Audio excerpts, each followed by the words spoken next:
नामांकन के अंतिम दिन भाजपा और कांग्रेस का शक्ति प्रदर्शन। छत्तीसगढ़ में नगरीय निकाय चुनाव के लिए नामांकन दाखिल करने का आज अंतिम दिन था। कोंडागांव नगर पालिका में अध्यक्ष पद और पार्षद पद के प्रत्याशियों ने अपने अपने नामांकन दाखिल किए। हालांकि अधिकतर प्रत्याशियों ने पहले से ही शुभ मुहूर्त देखकर नामांकन प्रक्रिया पूरी कर ली थी, लेकिन आज भाजपा और कांग्रेस दोनों ही पार्टी के प्रत्याशियों ने अपने समर्थकों के साथ जोरदार शक्ति प्रदर्शन किया। सैकड़ों समर्थकों के साथ झंडों की लहर और गगनभेदी नारों के बीच दोनों दलों के उम्मीदवार आतिशबाजी करते हुए एसडीएम कार्यालय पहुंचे। इस दौरान समर्थकों का उत्साह चरम पर था और पूरा माहौल चुनावी रंग में रंगा हुआ नजर आया। कोंडागांव नगर पालिका में अध्यक्ष पद और पार्षद पद के लिए भाजपा और कांग्रेस आमने सामने हैं, पर कांग्रेस और बीजेपी से टिकट नहीं मिलने पर निर्दलीय प्रत्याशी भी चुनाव लड़ने को तैयार हैं। उन्होंने भी आज नामांकन दाखिल किया। कांग्रेसी बीजेपी के साथ निर्दलीय प्रत्याशी भी नामांकन के अंतिम दिन अपने अपने समर्थकों की संख्या और जोश के जरिए यह संदेश देने की कोशिश की है कि वे कोंडागांव नगर पालिका के लिए मजबूत दावेदार हैं। कोंडागांव से प्रोनित दत्ता की रिपोर्ट। जिंदाबाद जिंदाबाद जिंदाबाद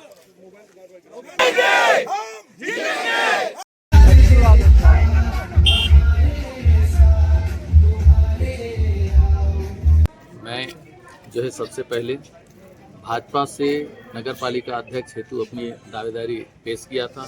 भाजपा से मैंने टिकट की मांग की थी और मुझे बहुत निराशा हुई कि भाजपा ने मुझे प्रत्याशी नहीं बनाया, इसलिए मैं निर्दलीय प्रत्याशी के रूप में अपना नामांकन आज दाखिल किया।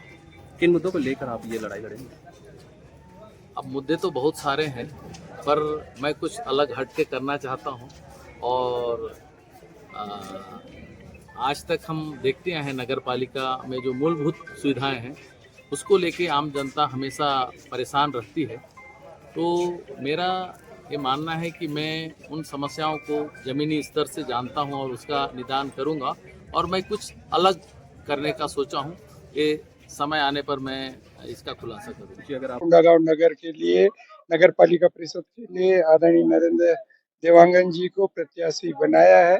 देखिए, 9 प्रत्याशी आवेदन किए थे, जिसमें एक प्रत्याशी को मिलना था। पहले से हमने कहा था कि मतलब जिसको भी मिलेगा उसके लिए काम करेंगे, और जो भी प्रत्याशी के दावेदार थे, चाहे जेपी यादव जी हो, वर्षा यादव जी हो या अन्य दावेदार थे, सभी आज मंच में आप लोगों को देखा होगा, सब मंच में दिखे थे। और सब लोग एकजुटता के साथ हम लड़ेंगे और इस बार नगर पालिका परिषद का अध्यक्ष के साथ साथ अधिकतर वार्ड हम जीतने का प्रयास करेंगे।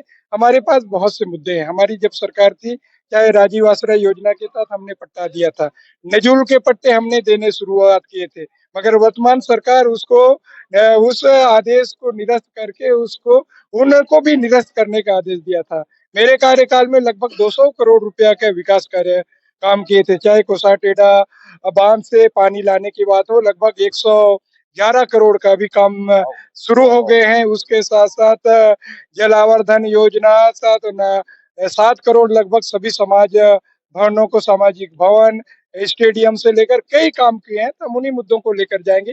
भारतीय जनता पार्टी के 1 साल के कार्यकाल में कोई उपलब्धि यहाँ नहीं दिख रही है। पहली बार ऐसा हुआ है कि भारतीय जनता पार्टी की तरफ से हम सब हमारे अध्यक्ष और 22 प्रत्याशियों को लेकर नामांकन भरने जा रहे हैं। और जब जब भारतीय जनता पार्टी की सरकार रही है, हमने विकास के आयाम जो जनता ने जो चाहा है उस दिशा पे काम किया है।